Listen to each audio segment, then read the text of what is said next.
कारण हे शरीर जे आहे ना हे फार मोठं दुःखाचं भंडार आहे. हा जगनासिवंत मळमूत्राचा वरी आहे ना, हा जगनासिवंत मळमूत्राचा बांधा वरी चर्म घातले रे कृमिकीटकाचा सांधा रबर दुर्गंधी रे अमंगळतेचा बांधा स्मरते हरिहरा शरण जाई गोविंदा. ते मला असं आपल्या बाळाला उपदेश करते, बाळा हे शरीर रोगाचं भंडार आहे रे, हे शरीर रोगाचं भंडार आहे, दुर्गंधीचं स्थान आहे, म्हणजे हे स्थान आहे दुर्गंधीचं. आणि म्हणून मला एक दिवस हे शरीर सोडून जावं लागणार आहे. ते मदाराचा आपल्या मुलाला उपदेश करते, बाळा हे सगळं राज्य जर आक्रमण झालं तर तुला सोडून जावं लागेल, तुला त्या ठिकाणी काय करावं लागेल, हार पत्करावी लागेल, तुझा पराजय होईल किंवा परकीय जर चाल झाली तर तुझा त्या ठिकाणी मृत्यू सुद्धा होऊ शकेल.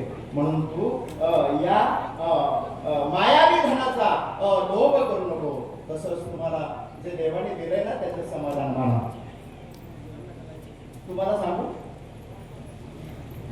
50 किलोचं वजन गव्हाचं म्हणा, ज्वारीचं, बाजरीचं गठोडं 50 किलोचं आपण बाजारपेठेपर्यंत डोक्यावर घेऊन जाऊ शकतो सहज. बाबा जाऊ शकतो. ज्याला वजन नाही, वजन कळलं ना, ज्याला वजन नाही तो वाईट विचार जर डोक्यात बसला, वजन आहे का त्याचा माग मग होतो काय, तोलता येतं का, त्याचं वजन करता येतं का, सहज बसतो, सहज अल्लददायी. पण तो कोणाचा विनाश करेल, तो कोणाला मारेल, स्वतःचा विनाश करू शकतो, आत्महत्या करू शकतो. इतकं वाईट विचाराचा बिनवजनाचा ओझ जर डोक्यात आलं तर माणसाचा विनाश आहे. म्हणून त्याच्यामुळं दुसऱ्याचा विचार वाईट करू नका, दुसऱ्याबद्दल वाईट चिंतन करू नका, विनाकारण अजिबात नको. तुम्हाला सांगू, जो वाईट करणार आहे त्याचा भोग त्याला भोगावा लागणार आहे. चुकत नाही. त्याला वाटतं मला कोणी पाहिलंय का, तो मस्तीत असतो धनाच्या मतपत्रामध्ये आणि अशा प्रकारे एकदम धुंद झालेला आहे. क्षणामध्ये काय होईल सांगता येते. अनेक 84-88 सहस्र राजे गेले, 88 सहस्र ऋषी मुनी जिथं साक्षात देव प्रगट होऊन त्यांना दर्शन दिले ते सुद्धा गेले. नवे एवढंच नाही, देवाला सुद्धा दुसऱ्या दिवशी सिंहासनावर बसण्यासाठी घोषित झालं आणि आदल्या दिवशी सीता सहित प्रभू रामचंद्र वनवासामध्ये गेले. अलीकडच्या द्वापार युगामध्ये बघा, भगवान परमात्म्याला गोकुळ सोडावं लागलं, भगवान परमात्म्याला मथुरा सोडावी लागली, भगवान परमात्म्याला हस्तिनापूर इंद्रप्रस्थ सोडावं लागलं, भगवान परमात्म्याला सोन्याची द्वारका बुडवावी लागली आणि काटेरी वनामध्ये येऊन उभं राहावं लागलं. हे देवाला चुकलं नाही.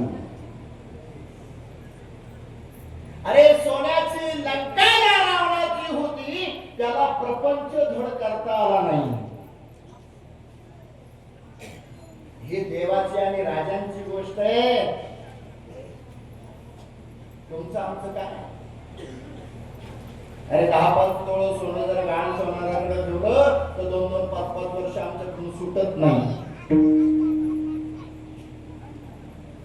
मातीचं घर आहे, प्लास्टर केलेलं आहे, सिमेंटचं ते काय सलाबचं असेल किंवा काय रंगरंगोटी केलेलं म्हणतो माझं आहे.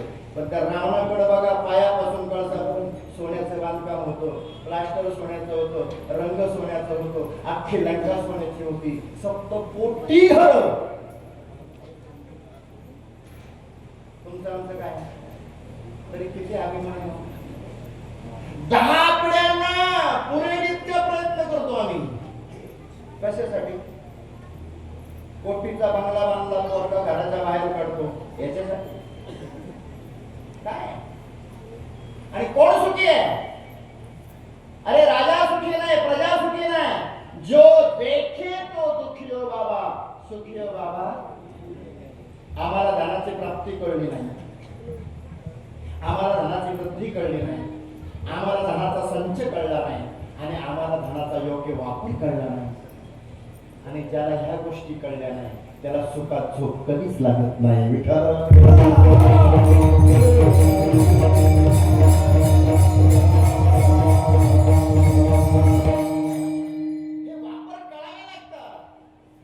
नुसती बापाने कमवलेली प्रॉपर्टी, जमीन जागा जे धन आहे ते मुलाला जर सांभाळता आलं नाही तर काय?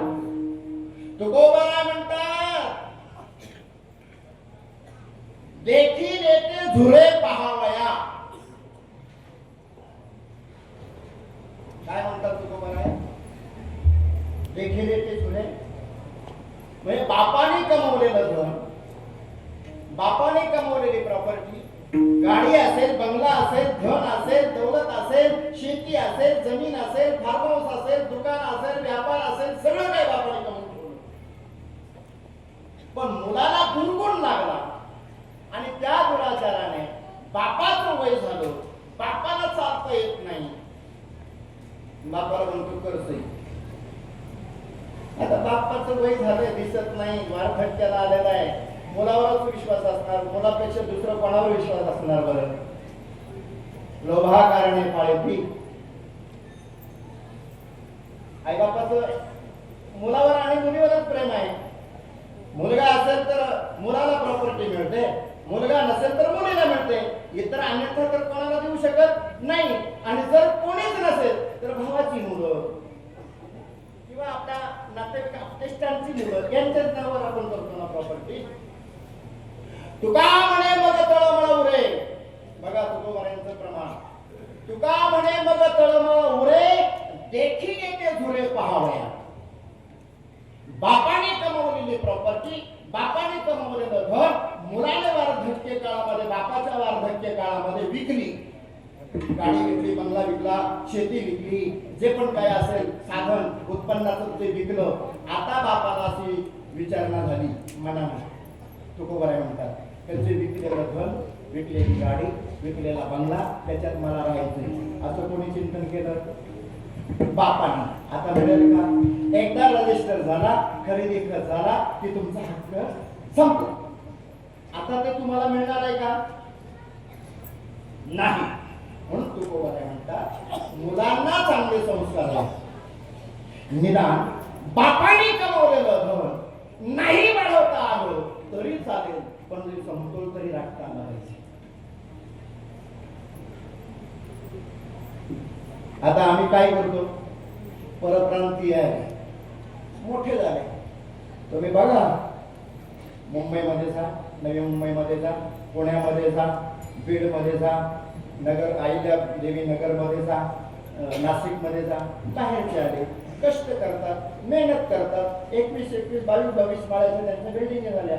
आमचे मालक, जमिनीचे मालक प्रॉपर्टी विकून दारूच्या छंदाला लागले, बाईच्या छंदाला लागले, जुगाराच्या नादाला लागले, वाईट कर्म करायला लागले. प्रॉपर्टीची वाढ होईल. हे मागा देवाकडे, हे देवाकडे मागा की आमच्या मुलाबाळांना, आमच्या प्रजेला चांगली सुख होती, चांगली बुद्धी दे, काम करण्याची ताकद दे, शक्ती दे, धंदा उद्योग व्यापारामध्ये प्रगत होऊ दे. आपण दुसऱ्याची निंदा करतो कशासाठी? तुम्हाला सांगू, झोपा काढू नका. आयुष्यभर झोप काढावी लागेल. म्हणजे आळशी बनू नका.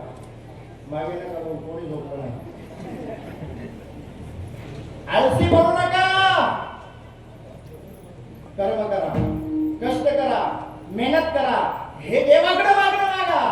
आज गरज आहे. आज महाराष्ट्रातला समाज कुठे चाललाय? एकत्र या, एकमेकाला सल्ला द्या, एकमेकाला सहकार्य करा. बाहेरच्या लोकांचं एकीकरण झालेलं आहे. बाहेरचे लोक गुण्यागोविंदाने वागतायत. आपल्यामध्ये धान्य चालू आहे, तो त्याची निंदा करतो. तो त्याची निंदा करतो, तोही आपलाच. आणि आई वाद कोणात असावा याच ज्ञान झालं. या वादामध्ये अडकून धंदा उद्योग व्यापार महाराष्ट्रातला बाहेर चालला. धंदा व्यापारामध्ये आपली मुलं कमी पडायला लागली. आणि म्हणून हे परमात्म्याकडे मागा. या धर्म मंडळाचं खरं ही त्याच्यात आहे. विठ्ठल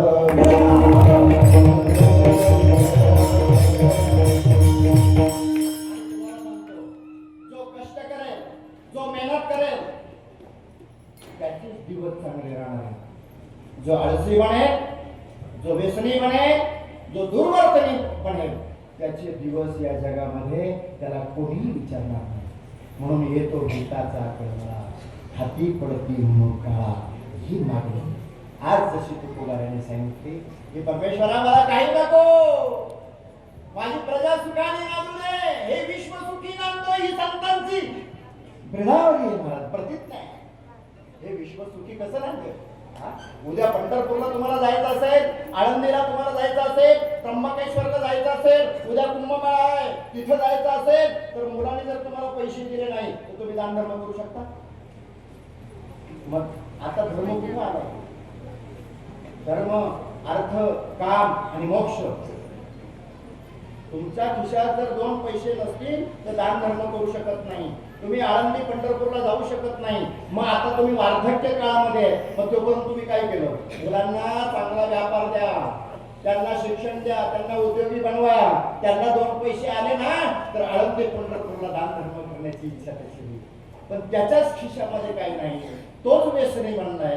बापाकडे पंढरपूरला जाण्यासाठी 2-5 हजार जमा झाले, रात्री जेवून बाबाचा खिसाच मारून गेला. मग पंढरपूरला बाप जाईल? मी काय म्हणतो, हे मागणं मागा देवाकडं. हे परमात्मा, हे ग्रामदेवता, हे विठ्ठला, हे राम, हे कृष्ण, जे पण तुमचं आराध्य दैवत असेल, गणपती बाप्पा असेल, कोणी पण असेल, संत असेल, त्यांच्या चरणी लीन व्हा आणि मागणी मागा की माझ्या मुलांना, माझ्या गावाला, माझ्या तालुक्याला चांगली सद्बुद्धी दे आणि कर्म करण्याची ताकद त्यांना दे. विठ्ठल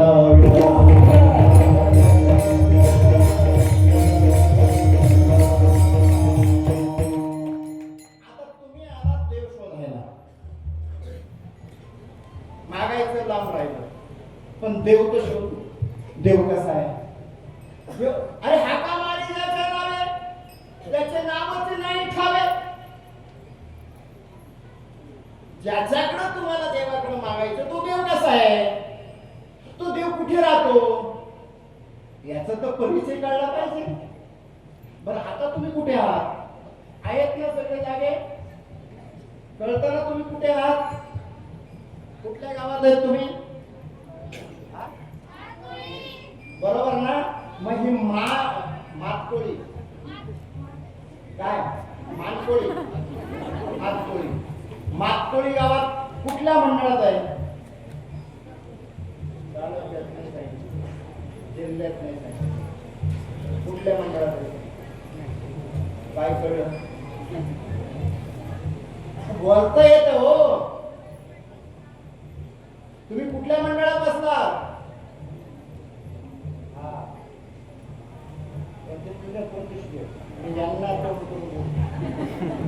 बरोबर त्यांनी उत्तर दिलं, हो मंडळात. पण तुमच्या सामनेवाल्याने कळलं ना? हे म्हटलंय आम्ही गावात राहतो. त्यांना विचारलं कुठल्या मंडळात आहे? कधी या बाळाने सांगितलं.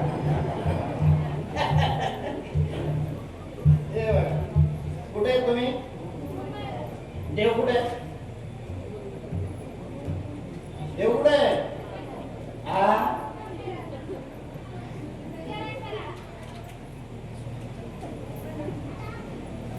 देव कुठे?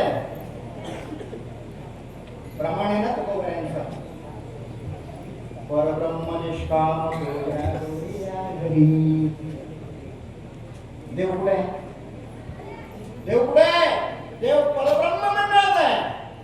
देव कुठे? बोट कुठे गेलं माझं? आणि तुमचं आमचं कधी अन्याय झाला, रडायला लागले, देव बघून गेलो. बोट कुठे खाली जातं? कुठे जातं? प्रत्येकाचं बोट कुठं जातं? देव बघून घे.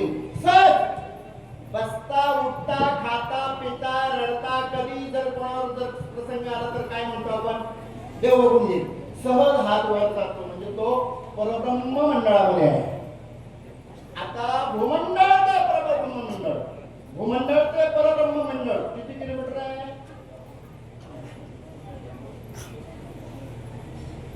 माऊली बोला ना. नाही माहिती, त्यांना पण कळलं पाहिजे नाही का. आता भूमंडळाचं अंतर मोजू बघा, लक्ष दे, मी तुला बोलू. भूमंडळाचं अंतर इथून आष्टी किती किलोमीटर आहे? तिथून बीड तुझा जिल्हा किती किलोमीटर आहे? आहे ना बघा, मोज. आता मी आपल्याला हे गणित कुठलं काढायचं आहे? भूमंडळ ते परब्रह्म मंडळ. आता तू बसतेस ज्या गावापासून आष्टी किती किलोमीटर आहे? 20 पासून बीड किती किलोमीटर? 100 किलोमीटर. तुझी राजधानी किती किलोमीटर आहे माहिती? त्या राज्यात तू राहते त्या राज्याला तुझं नाव काय? किती किलोमीटर आहे? उपराजधानी. हे सगळं अभ्यास कर, म्हणजे बरोबर भूमंडळ किती किलोमीटर हे कळेल. ज्याच्यासाठी तुम्ही आला त्या परमात्म्याचा पत्ता कुठे आहे तो आपल्याला शोधायचा. कारण तुकोबाराजा म्हणतात परब्रह्म निष्काम तो या गवळ्या घरी. मुलांना बोलू नका, इकडे या. आपल्याला किती किलोमीटर मध्ये देव आहे ते बघायचं. या इकडे.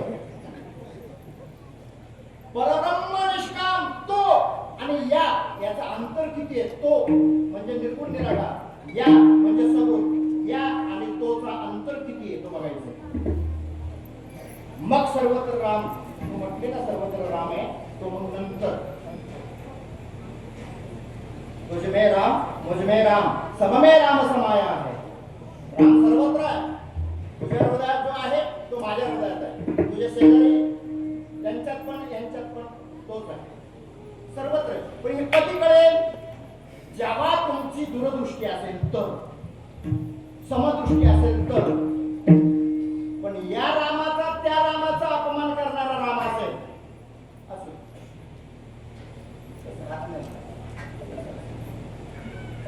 या रामाचा अपमान या रामाला जर करत असाल तर तुम्हाला देव दिसणार.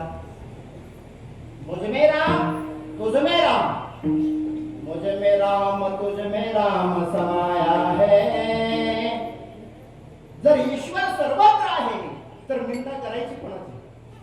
आणि जोपर्यंत निंदा करताय तोपर्यंत जवळचा राम तुम्हाला दिसणार नाही. दिसणार.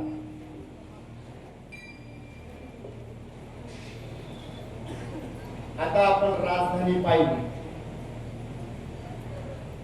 आता भारताची राजधानी किती किलोमीटर आहे? 1400-1500 किलोमीटर आहे म्हण. आता मला सांगा, तिथून आपल्याला जगामध्ये एखाद्या राज्याचं नाव घ्यायचं. अमेरिका असेल, इंग्लंड असेल, मॉरिशस असेल किंवा एखादा आफ्रिका असेल. किती किलोमीटर आहे? 10,000 किलोमीटर. आता हे झालं भूमंडळाचा अभ्यास. आता आपल्याला भूमंडळ सोडून आकाश मंडळात जायचं. देवाचा पत्ता शोधायचा ना. नीट लक्ष द्या. भूमंडळ, आकाश मंडळ, तारामंडळ, सूर्यमंडळ, चंद्रमंडळ, त्याच्यानंतर स्वर्गमंडळ, वैकुंठ मंडळ, कैलास मंडळ, सत्यलोक मंडळ, अष्टकाल भैरव मंडळ, माई मंडळ आणि माया मंडळाच्या पलीकडे ते परब्रह्म मंडळ, जे तुकोबाराय म्हणतात परब्रह्म निष्काम तो या गवळ्या घरी. पण या संतांनी या देवाला इतका जवळ ठेवलेला आहे की जसं तू म्हटली की सर्वत्र राम आहे, चराचरात राम आहे. हे कधी दिसेल? जेव्हा तुझी समदृष्टी होईल. कोणाचीही निंदा नाही, कोणाचीही स्तुती नाही. देव आणि तू एकरूप करण्याचे साधन हे फक्त सद्गुरू देत असतात. आणि हे सगळं अभ्यास तुकोबारायांचा झाला आणि सांगितलं मला या जगात माईक पदार्थ मागायचंच नाही. जे मागायचं आहे असे फक्त अभंगाच्या प्रथम चरण.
भक्तीमध्ये दया आहे, भक्तीमध्ये करुणा आहे, भक्तीमध्ये परोपकार आहे. भक्ती घडली ना देवाची तर त्याच्यात दया आहे. जोपर्यंत तुमच्यामध्ये भक्ती निर्माण होत नाही तोपर्यंत सासूबद्दल, सुनेबद्दल, सासऱ्याबद्दल, दिराबद्दल, भावाबद्दल, आईबद्दल, गावाबद्दल, नातेवाईकाबद्दल प्रेम निर्माण होणार नाही. जिथे भक्ती आहे तिथं दया आहे, आणि जिथं दया आहे तिथे करुणा आहे. पण आमची भक्तीच नाही. भक्ती कोण करतो? भक्ती करण्याचा दुष्काळ आहे, दुष्काळ. कोण अर्ध नाही एकटाच देवाकडे बसेल.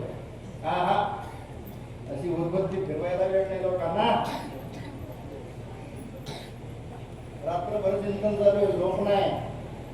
हम हे करेंगे, हम वो करेंगे. याची टोपी त्याला, त्याची टोपी त्याला, त्याच्या टोप्या याला, आयुष्यभर ह्याला आणि तो नंतर गेला. काय हे जे वैभव आपण कमवतो कशासाठी? आता हे धर्ममंडप आहे, हे ग्रामस्थ मंडळ यांनी हा धर्ममंडप सहकार्यातून निर्माण केलेला आहे.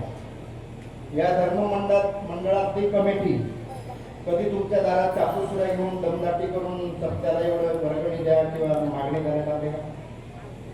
बघा, अभ्यास करणे याला धर्ममंडप म्हणतात. जे तुम्ही द्याल त्याच्यात समाधानी करणारी मंडळी म्हणजे सप्ताह कमिटी.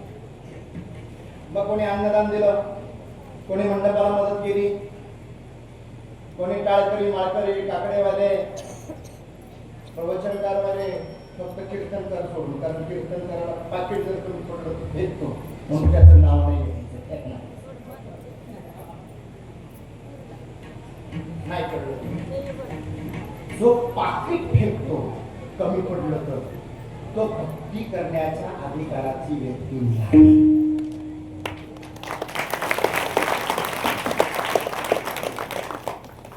लोक अज्ञानी नाही. कीर्तनकारांपेक्षा श्रवण करणारा श्रेष्ठ आहे. तुम्हाला सांगू, दिवसभर रस देणारा, ऊसाचा रस देणारा चरखा स्वतः पेत नाही. कोणाला पाचतो?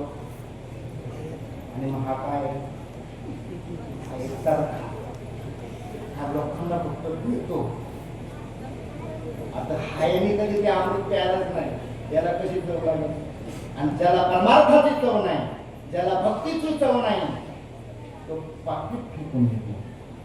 आणि म्हणून तुमचा उद्धार व्हावा असं वाटत असेल, तुम्ही परमार्थ करता करता देवापर्यंत जायचं असेल, तर जे जनता जनार्दन जे तुमच्या पदर टाकेल, काय देखील पेट्रोलचा खुशी खुशीने जे देतील ते घ्या, म्हणजे परमार्थाचा आनंद घेता येईल. परमार्थाचं धन पचत नाही महाराज, म्हणून तुकोबारा म्हणतात नको. छत्रपती शिवाजी महाराज नजराणा घेऊन आले, हे तो बऱ्यात आम्हाला नको, गोरगरीब जनतेला द्या. हे विचार आमच्या तुकोबारांचे, हे विचार सावतामाळी बाबांचे, हे विचार वामन भाऊ बाबांचे, हे संतांचे विचार आहे. जगाच्या कल्याण संतांच्या युगोती. आम्ही सांगायचं धन नश्वर आहे, धन खोट आहे, आणि ते खोट धन खोट म्हणून फेकून द्यायचं, त्याला परमार्थाला उचित नाही. जे समाज देईल त्याच्यामध्ये समाधान मानलं पाहिजे, याच्यासाठी कीर्तनकार आहे. समाज प्रबोधन झालं पाहिजे, हरकत नाही. त्याच्यात पेट्रोल फुकट मिळत नाही, लोक देतात ना, लोक उदार आहे. या शेतकरी समाजाच्या जीवावर परमार्थ आहे. एक शेतकरी वर्ग बाजूला करा, परमार्थ बंद होईल. वर्षानुवर्ष कीर्तन ऐकत आली तरी उत्साहाने सप्ताह साजरा करतायत. ही देणगी समाजाची. हे माझ्या कष्टकरी या मराठमोळ्या महाराष्ट्रामध्ये प्रत्येक खेड्या गावामध्ये काबाड कष्ट करणाऱ्यांची ही देणगी महाराज, आणि त्यांच्या कामाच्या पैशाची. म्हणून तो पैसा पचत नसतो, आणि पचायचं लांब ठेव भेटत नाही. मी म्हणत नाही, आम्ही पण आळंदीमध्ये वारकरी शिक्षण संस्थेमध्ये ज्या वेळेला आळंदीमध्ये राहिलो, आम्हाला धोत्र मिळत नव्हती महाराज. काय मधुकरीच्या भाकरी, त्याच्यावरती विद्या ग्रहण करून मग बाकीचं सगळं आम्हाला मिळाले. मोठे मोठे कीर्तनकार प्रवचनकार सगळे त्याच पद्धतीत झाले. फक्त अभिमान करू नका, गर्व करू नका, काठा करू नका, काही उपयोग होणार नाही. आपल्याला हे सगळे इथं सोडून द्यावं लागणार आहे. फक्त प्रेम सुख देईल, प्रेम सुख देईल, प्रेमाविना नाही समाधान प्राप्त करून घ्यायचं असेल तर परमात्म्याची निष्काम सेवा करायला शिका. आम्ही सुद्धा केली पाहिजे. हे माझ्यासाठी बोलतो मी, कोणासाठी बोलतो नाही. ज्याला कळलं तो धन्य. तुकोबाराय म्हणतात, कुणी कन्या पुत्र होती जे सात्विक तयाचा अधिक. म्हणून आई वडिलांची सेवा, भक्ती का करा, आई वडिलांची सेवा करा. पंढरपूर देवाचं तीर्थ नाही, पंढरपूर हे आई वडिलांचं तीर्थ आहे. पुंडलिकाने जर तिथे आई वडिलांची सेवा केली नसती तर देव आले असते का? मग तीर्थ कोणाचं? आपल्या घरामध्ये आई आहे, तिला आई ऐकणारा, तिची सेवा करा. वडिलांची सेवा करा, गुरुजनांची सेवा करा, गावची सेवा करा, सज्जनांची सेवा करा. ही मागणी देवाकडे मागा. मागणे ते मागो देवा, करू भक्ती त्याची सेवा. भक्तीचे प्रकार नव्हे, कीर्तन, श्रवण आहे ना. नववीला भक्ती सांगितली, कीर्तन, श्रवण, विष्णू सेवन, पादसेवन, आचरण, दासन, सख्य, आत्मनिवेदन आहे. या नववीला भक्ती आहे. आता त्याचे मोक्षाचे प्रकार अनेक आहेत. सर्व कथा समितीचा सगळे प्रकार आहेत. असो, या पद्धतीमध्ये परमात्म्याकडे मागणी मागा. आई वडिलांची सेवा करा, मुलांना चांगलं शिक्षण द्या, त्यांना योग्य पथाला लावा. त्यांचं कल्याण कसं होईल याच्यात कल्याण आपलं आहे, आणि ही आपण आपल्या पद्धतीमध्ये आपण कार्य केलं पाहिजे.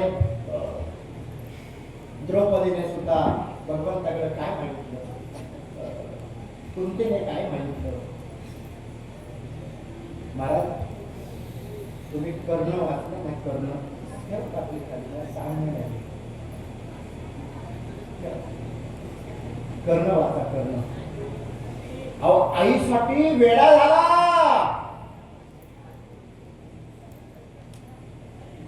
आईसाठी आई कळली माझी आई कोण आहे, मी कोणाचा आहे हे कळल्यानंतर एवढा मोठा योद्धा मनाने कच्ची झाला, दुर्बळ झाला. त्याची जी पॉवर होती ती नष्ट झाली. माझी आई कोण?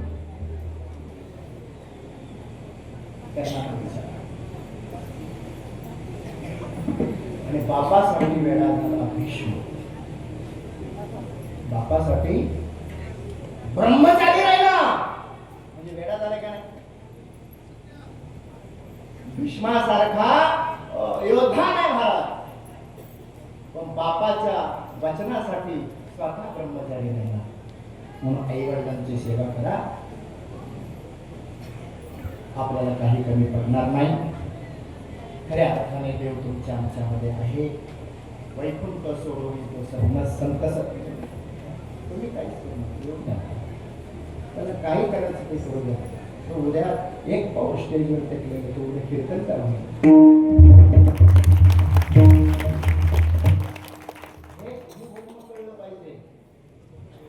लहान मुलांना कुठली अडचण आणू नका. परमार्थामध्ये आणाल तर बोलू द्या, बागडू द्या, खेळू द्या, आनंद घेऊ द्या.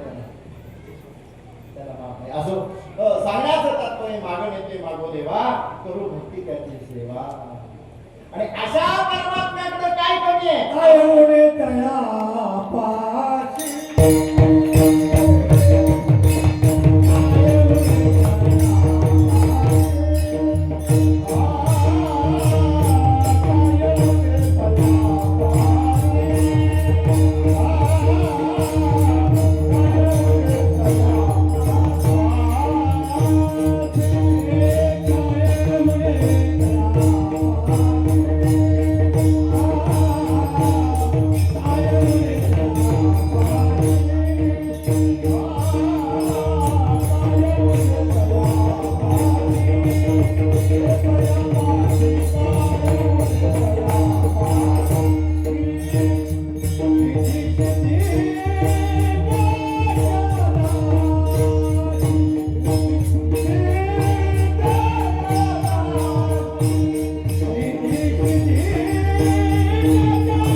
आजचा दिवस फार महत्वाचा आहे.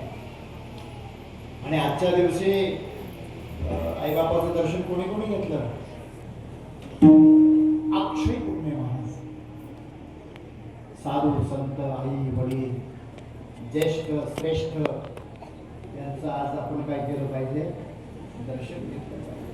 सृष्टीची रचना कशासाठी झाली, का झाली, तुम्ही का जन्माला आलात, तुम्हाला काय समाधान नाही?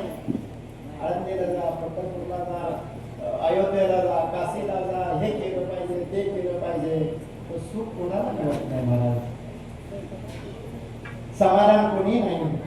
समाधानी आहे कोणी नाही. मग कुठं सुख आहे? पहिलं आई वडिलांचं दर्शन घ्या, गुरुजनांचं दर्शन घ्या, ग्रामदेवतेचं दर्शन घ्या, वडीलधाऱ्यांचं दर्शन घ्या. येथे तर ते श्रेष्ठ तत्वते उत्तरोजना, जे श्रेष्ठ लोक चांगल्या मार्गाने गेले त्या मार्गाने चाला. वाईट मार्गाने काय घडलं, काय होतं हे आता महाराष्ट्राने पाहिजे. वाईट मार्गाला जाऊ नका. म्हणून वाईट मार्गाला जाणाऱ्याचे दिवस कमी असतात. आणि म्हणून आपल्या जीवनामध्ये परमार्थ घडावं, वय झालं तुळशीची माळ घाला. आता प्रपंचात बडबड करू नका, अपशब्द बोलू नका, सुनांना मुलांना त्रास देऊ नका. जागा असतील देऊन टाका, जमीन जागा असेल वाटून टाका. तुम्हाला जर जास्त संशय असेल तर अर्धा वाटा तुमच्या वाट्याला ठेवा, हरकत नाही. तुमच्या पण रक्षण झालं पाहिजे असं काहीतरी करा. पण प्रपंचामध्ये आपल्या वाणीला लगाम घाला.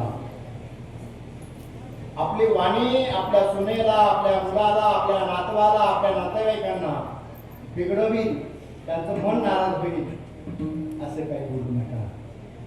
मग काय करा, सरळ तुळशीची माळ घाला, एक तुळशीची जपमाळ करा. रामकृष्ण हरी म्हणा, कल्याण झाले शिवाय. या डोक्यामध्ये व्यर्थ विचार आणू नका, काही उपयोग होणार नाही, उलट डोक्यावर परिणाम होईल. त्यापेक्षा रामकृष्ण हरी म्हणा किंवा तुम्हाला जो गुरु मंत्र मिळाला त्याचा जप करा. असं का म्हणतो, कारण अनेक संप्रदाय उदयाला आले. कळलं ना? अनेक संप्रदाय महाराष्ट्रामध्ये उदयाला आले. वारकरी संप्रदाय उदयाला आला, नाथ संप्रदाय उदयाला आला, तिकडे समर्थांच्या महाराजांची जी बैठक होते ती उदयाला आली, निरंकारी उदयाला आले, पांडुरंग शास्त्रींचा योगेश्वर उदयाला आला, कोणी आनंद संप्रदायामध्ये जातो. अनेक संप्रदाय उदयाला आले की नाही मला सांगा बरं. हे संप्रदाय सगळे उदयाला आले, ते कुठून आले?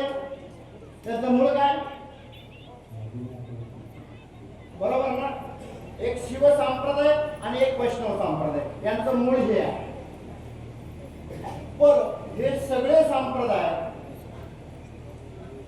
कोणी वारकरी संप्रदायात गेला, कोणी आनंद संप्रदायात गेला, कोणी नाथ संप्रदायात गेला, कोणी निराकारी मध्ये गेला, कोणी कुठे गेला, हरकत नाही, जा.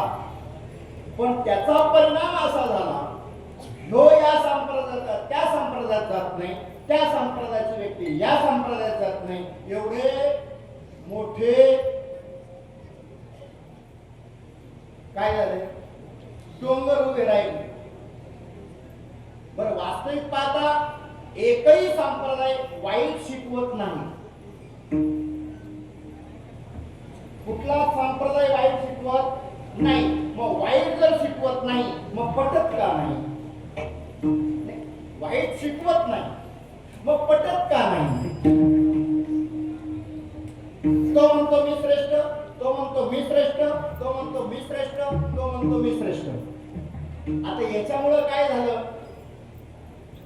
एका घरातली 5 माणसं, एका घरातली 5 माणसं, एक वारकऱ्यांच्यात गेला, एक निराकारी मध्ये गेला, एक अनिरुद्ध बापूंकडे गेला, एक पांडुरंग शास्त्रीकडे गेला, एक नरेंद्राचार्यांच्याकडे गेला. वाटण्या झाल्या. काय झाल्या? वाटण्या. बरं, वाटण्या का होईना, आज ना उद्या होणारच आहे भावबंदीच्या. पण त्या समाधानाने तरी खरं तो त्या संप्रदायाला म्हणत नाही, हा या संप्रदायाला म्हणत नाही. म्हणजे एकाच घरातली 5 माणसं बिघडली का एकत्र आली? तुम्ही म्हणा, मी नाही म्हणत. मी कुठल्या संप्रदायाची निंदा करण्यासाठी हा विषय काढलेला नाही. नाही समर्थ स्वामी वाईट संप्रदाय, नाही वाईट वारकरी संप्रदाय, नाही वाईट निराकारी संप्रदाय, नाही वाईट कुठला संत वाईट शिकवत नाही. मग वाईट शिकवत नाही मग पटत का? पटत तर अजिबात नाही. लगे बाह्यावर होतात. जोपर्यंत बाह्यावर होतात, जोपर्यंत पटत नाही तोपर्यंत तुम्हाला ईश्वर सुद्धा कळला. जर सर्वांसाठी राम एक आहे, सर्व संप्रदाय राम एक आहे सांगताय, मग पटत का नाही? माणसं तर सगळी माझ्याच घरातली.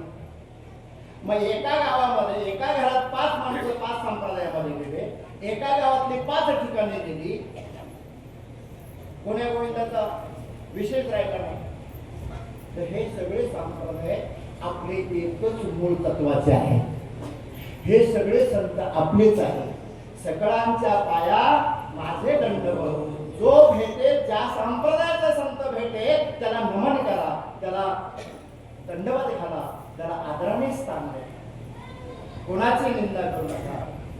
वारकरी संप्रदायाचा संत आला, इकडे निराकारी संत आला, इकडे दुसऱ्या संप्रदायाचा आदर करा. हे सगळे संप्रदाय आपले आहेत, ही सगळी माणसं माझीच आहे. जशी संप्रदायामध्ये माझी आहे तशी पक्षात सुद्धा माझीच आहे. आहेत ना? राष्ट्रवादी माझाच आहे, शिवसेना माझीच आहे, बीजेपी माझीच आहे. जे 7 पक्ष आहेत त्याच्यात माणसं नातेवाईक कोणाची? आपलीच ना, आपलीच ना. नका कुठल्या पक्षाची निंदा करू, नका कुठल्या संप्रदायाची निंदा करू. तुम्हाला परमार्थ भेटणार नाही. परमार्थ भेटावा असं वाटत असेल, देव भेटावा असं वाटत असेल, जे जे भेटे भूत ते ते मानिसे पंत, हा भक्ती योग शीत जा नमाजा पुंडलिक वरदा विठ्ठल श्री ज्ञानदेव पंढरीनाथ भगवान की जय. या वादाला विराम द्या. वादात परमार्थ होऊ शकत नाही हा वेदाचा सिद्धांत आहे. हरिहरा भेद नाही नका करू, अजिबात वाद चालत नाही. आणि जिथे वाद होतो तिथे संवाद होत नाही, दुरावा होतो. आणि दुरावा झाला की गट तट हे विभागले जातात. म्हणून माझा समाज, माझा महाराष्ट्र, माझी जनता ही एक आहे, एका ईश्वराची लेकरं आहे. आपण सगळ्यांनी सांभाळून घ्या. कोणाला वाईट वाटेल असा शब्द उच्चारू नका. मायबाप हो, परमार्थ खूप गोड आहे, भक्ती खूप गोड आहे. भक्तीमध्ये सांगितलं दया, भक्तीमध्ये प्रेम आहे, भक्तीमध्ये परोपकार आहे. ही परोपकाराची भावना भक्तीमध्ये आहे, दयेची भावना ही भक्तीमध्ये. हिला गाळगोट लागल्याप्रमाणे म्हणून आपले महाराज म्हणतात, अहंकाराचा वारा लागो लय नाजूक आहे. हो परमार्थ, दुसऱ्याला फसू नका. जर त्याला फसवलं तर तो परमार्थापासून च्यूत होईल, ते पाप तुमच्या डोक्यावर लागेल. म्हणून कोणाचा विश्वासघात करायचा नाही, कोणाला फसवायचं नाही.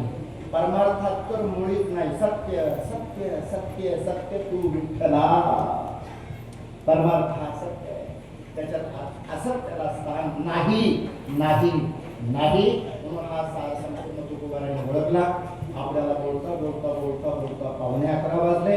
आपल्याला जास्त विषय आता कुठंतरी सगळे काम धंदा उद्योग व्यापार, माझ्या आया बहिणी, माझे पुरुष वर्ग, कोणाला कामाला लागतो, कोणाला शेतीवर, कोणाला फवारणी, कोणाला काय खतं द्यायचे, कोणाला कापणी करायची, कोणाला काय काय काय असेल तो काम करून विचारले. इथे आले 2 तास झाले. घरचा धंदा उद्योग व्यापार काय आहे ते सगळे विसरले, खाणं विसरलं.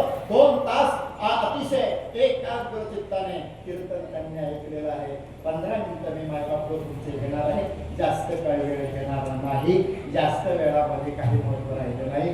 2 तासाची जी मर्यादा संप्रदायाने जी करून दिलेली आहे, माझ्या मायबापाने जी करून दिलेली आहे. बघा किती सुंदर माझ्या माय मावल्या तुळशी घेऊन वेळ आहे. किती सुंदर वाटतं महाराज, किती आनंद वाटतो त्यांच्या चरणी एकदा आमचं नतमस्तक या मराठवाड्याच्या भूमीला पुन्हा पुन्हा पुन्हा पुन्हा आम्हाला नतमस्तक व्हावं लागतं. कारण ह्या मराठवाड्याची भूमी अतिशय प्रेमळ आहे, अतिशय भक्तिमय वातावरणामध्ये जीवन जगणारी मंडळी आहे. लबाड बोलत नाही, खोटं बोलत नाही. म्हणून अशा या माझ्या मराठवाडा भूमीला माझं कोटी कोटी दंडवत असेल, प्रणाम असेल. आणि आपण संप्रदायाच्या नियमाप्रमाणे भगवान परमात्माचं भजन करू.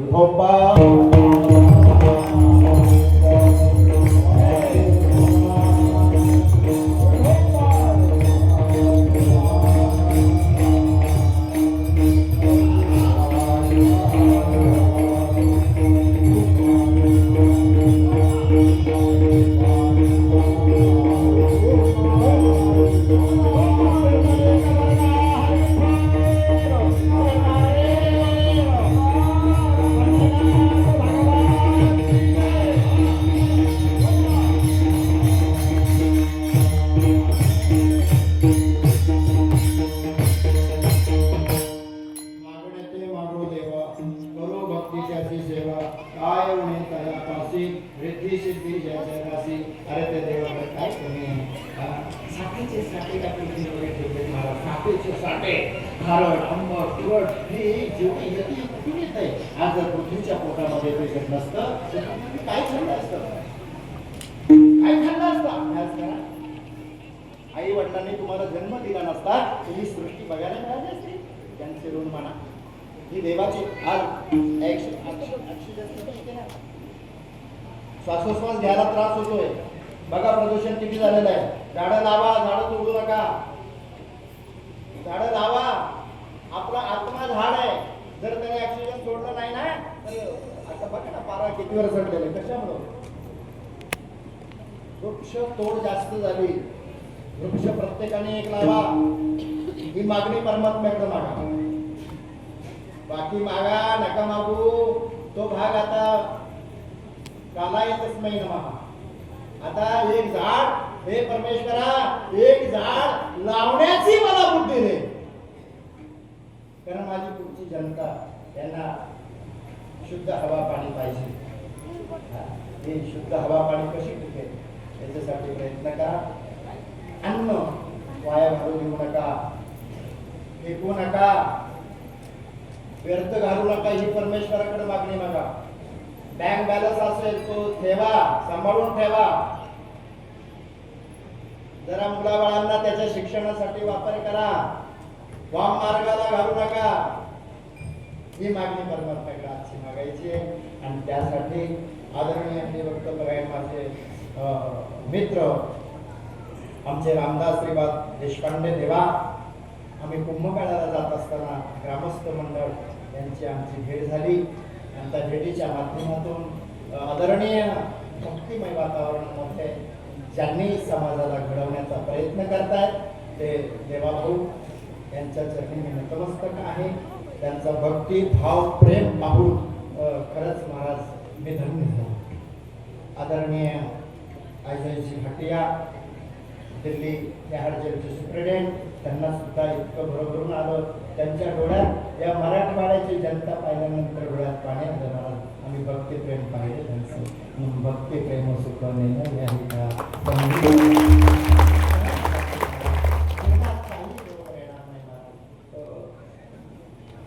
तुम्हाला काय सांगू. मला वारकरी संप्रदायाच्या सगळ्या संतांच्या आशीर्वादामध्ये जिथं शंकराचार्य पद दिली जातात, जिथं जगद्गुरु पद दिली जातात, जिथं राष्ट्रसंत पद दिली जातात, ती काशी विद्वत परिषदेवरती महाराष्ट्रातून एकमेव मराठी माणूस ठिकाणी आहे. मी मोठा नाही कोणी. मी तुमची या दासीचा दासच ऋण ठेवा. तुम्ही पांडुरंगाचे दास आहे. हे पांडुरंगा तुझ्या दासांचा दास होण्याची मला संधी आहे. दास होण्याची संधी तेव्हा माझा उद्धार होणार आहे. मी कीर्तनं केली, मी मोठा शास्त्री झालो, मी पंडित झालो, वेदात जातो, अर्था मला जरी मिळाला तरी भक्ती प्रेम सुंदर कमवायचं असेल तर मराठवाड्यामध्ये या मराठवाड्याच्या जनतेकडे बघा किती प्रेम आहे, किती अलौकिक दिव्य भक्तीचं वातावरण तिने निर्माण आहे या मराठवाड्यामध्ये बघायला मिळते. म्हणून मी मराठवाड्याच्या सकळ संतांच्या चरणी भीक मागतो. संत जन हो, आम्हाला आशीर्वाद द्या, सद्बुद्धी द्या आणि समाजाची सेवा करण्यासाठी आम्हाला भगवंताने पाठवलंय. ती चांगल्या पद्धतीची सेवा करण्याची आम्हाला संधी द्यावी एवढीच मी मराठवाड्याच्या सगळ्या समाजाच्या विनंती करतो.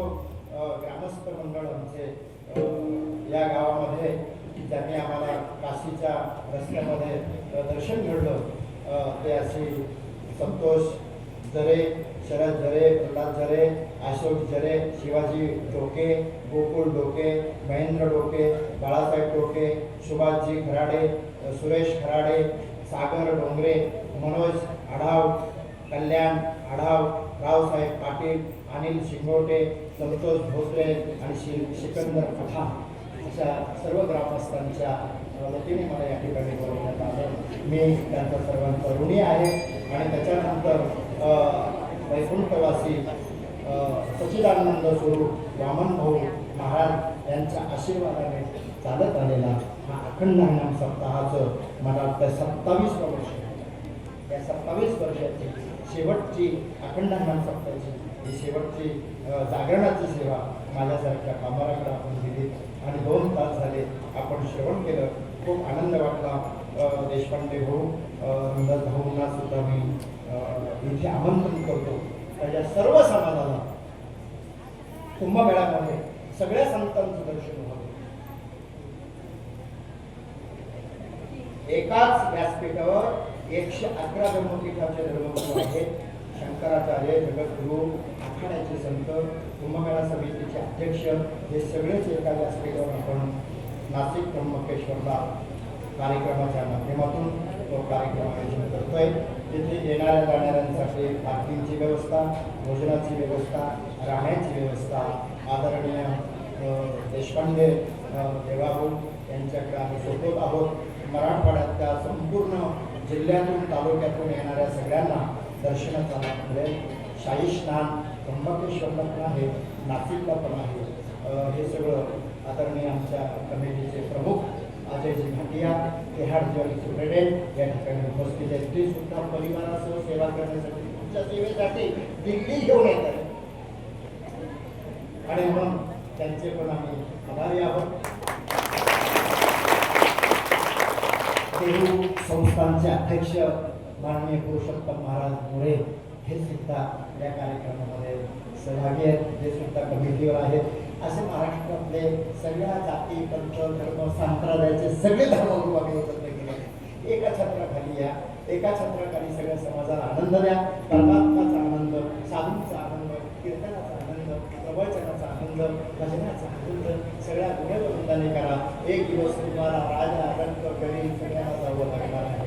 राहावी ही मरावी परी कीर्ती उडावी, अशा पद्धतीचा करायचं आहे. मागणे ते मागो देवा, करू भक्ती त्याची सेवा, काय गुणे तयारासी करून अभंगाच्या तृतीय चरणामध्ये सांगतात.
काहीच राहत नाही.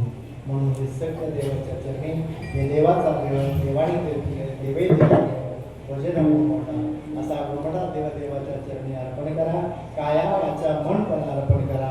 आपल्या मनामध्ये, आपल्या डोक्यामध्ये, आपल्या मोठ्या मेंदूमध्ये, बारक्या मेंदूमध्ये विवाद होणार नाही, वाद होणार नाही, द्वेष होणार नाही, घरात भांडण होणार नाही, गल्लीत भांडण होणार नाही, गावात भांडण होणार नाही, तालुक्यात होणार नाही, जिल्ह्यात होणार नाही, राज्यात होणार नाही. हे विश्व सुखी नांदो ही संतांची भावना अनुभव करेल. आणि म्हणून त्या संतांनी आम्हाला हे संस्कार दिले. त्यांचं एकदा आपण भजन करू. ज्ञानेश्वर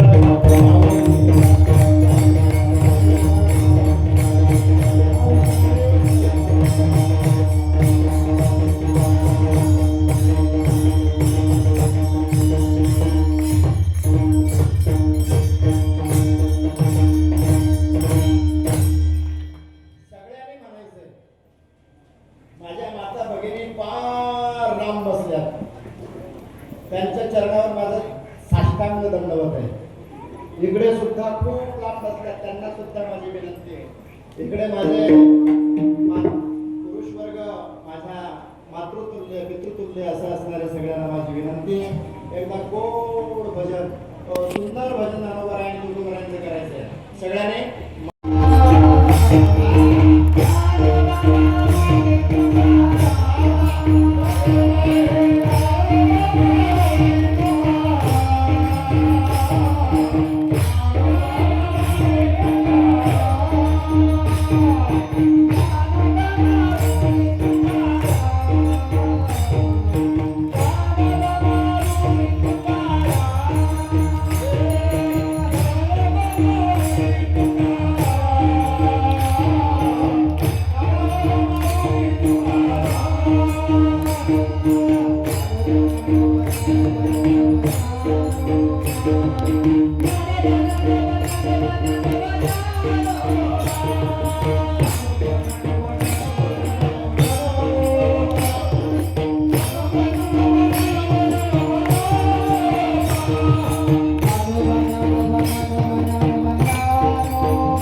होय गुरु, तुमच्या दारात देव गुरु रूपाने देव आणून देव दिसतो. किती प्रकारचं नाम आहे? तीन. किती? कायिक, वाचिक, मानसिक. कायेचा मंत्र वेगळा, वाचेचा मंत्र वेगळा आणि मनाचा मंत्र वेगळा. या मंत्राला अनुग्रह तुम्हाला देण्यासाठी जर तुम्ही त्या ईश्वराचं चिंतन केलं, नुसतं डोळ्यासमोर देवाचं रूप आणायचं, तरी देव आपणच देव होय गुरु, देवच गुरु रूपाने तुमच्या दारात गावू नका. शबरीने तेच केलं. शबरीला काही माहिती नव्हतं, पण ती केसाने रस्ता साफ करत होती. देव येणार. गुरुच्या वचनावर विश्वास ठेवा. तसा नाम, चिंतन, स्मरण याच्यावर विश्वास ठेवा. काहीही करू नका. ठाईच वैश्वने करा एकचित्त. बस अनंत असणारा परमात्मा तो तुमच्या आमच्या हृदयामध्ये आहे. हे सज्जन हो, हे माझ्या मराठवाड्याच्या भक्तींनो, तुमच्या चरणावरती आमचा कोटी कोटी प्रणाम असेल. तुमच्या कोटी जनाने आली, तुमच्या कोटी जनावाने माझा नाद बाबा आले, निवृत्तीनाथ आले, सगळे सकळ संत तुमच्याच कोटी आलेले आहेत ना. म्हणून आमच्या आया बहिणींच्या चरणी पहिला दंडवत पाहिजे. माझा पुरुष वर्ग आहे, गोरोबाका, ज्ञानोबा आहे, सावता माई, हे सगळे आमचे मराठवाड्यातील संत आहेत. अशा संतांना कोटी कोटी प्रणाम करतो. शेवटी तुकोबा आहे अभंगाच्या शेवटच्या चरणी तुकोबा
जन्म म्हणून जन्माचं सार या धर्ममंडळामध्ये आहे.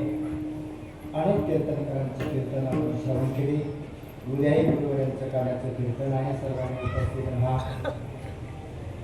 माझ्याकडून बोलण्याच्या ओघामध्ये काय चुकलं असेल तर मला क्षमा करा. मी तुमचा लेकरू आहे. मी इथून बोलणारा व्यक्ती आहे, इथून नाही. आज 36 वर्ष वयाच्या 10व्या वर्षापासून आम्ही कीर्तन प्रवचन करत करत समाजसेवा करत करत इथपर्यंत आलो. आपल्या कीर्तनासाठी आदरणीय भाटिया साहेब या ठिकाणी आलेले आहेत. त्यांनाही 5 मिनिटं तुमच्या मराठी भक्तीची जी आवड त्यांना लागली त्याबद्दल ते बोलणार आहेत. आणि म्हणून आपली वेळ संपलेली आहे. बालक बोला बोली त्या वाटोला चुका पावली ते चोच करून माऊली काही चुकलं असेल तर माझं मला परत द्या. पुन्हा एकदा मी सगळ्या माझ्या माता भगिनी माझ्या पुरुष वर्ग यांना पुन्हा विनंती करतो. 2027 मध्ये फार मोठं कुंभमेळ्याचं आयोजन झालेलं आहे. ही परंपरागत आलेलं आहे. त्या ठिकाणी सगळ्या संप्रदायाच्या संतांना आम्ही आमंत्रित केलेलं आहे. 111 सुवर्ण सिंहासनावर संत विराजमान होते. त्यांची संत पूजन करण्यासाठी, त्यांचं दर्शन करण्यासाठी किंवा तुम्हाला कुंभमेळाचा एकाच जागेवरती एकाच व्यासपीठावर सगळ्या संतांना एका छत्राखाली बोलवले तिथं दर्शन घ्यायचं असेल तर आमच्या देवाभाऊकडे संपर्क करा. देशपांडे महाराजांकडे संपर्क करा. नाव नोंदणी करा. प्रत्येकाला पास मिळेल. राहण्याची व्यवस्था, भोजनाची व्यवस्था, महाप्रसादाची व्यवस्था, गाडीची पार्किंग व्यवस्था, कारण तिथे पार्किंगला जागा मिळत नाही. राहण्यासाठी माझ्या हातामध्ये व्यवस्था होत नाही. माझ्या पुरुष वर्गांना जागा मिळत नाही. अशासाठी आम्ही आयोजन केलेलं आहे. तुमची सेवा करण्यासाठी आम्हाला आशीर्वाद द्या.